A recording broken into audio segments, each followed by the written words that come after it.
Išgazinau kelis bachūrus einančius gatvę, taip netikėtai pamačiusius parašiutininką besileidžiant. What the fuck? Thanks, brother. What the fuck happened? Did you jump from the yellow thing? Depends who's asking. Savivaldybė ir statybų rangovui davus leidimą, savo atsipūtęs galiu užsiropšti kopėtėlę. Yra reikalų.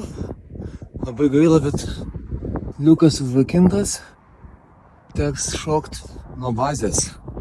Visų įdomu. Šiaip net taip suradus alternatyvą nušokimo taškui, įsitaisau ant turėklo ir sulaukęs tinkamo momento, kai nevažiuoja jokia mašina, neina žmonės ir nevažiuoja dviratininkai, šok. Belieka nusitaikyti į nusileidimo tašką ir nustebinti praeivius, padarant jiems šiek tiek tokį šou. That's the coolest shit I've ever seen in my life. Thanks, brother. You saw it? Yes, exactly. I was like, this is not happening.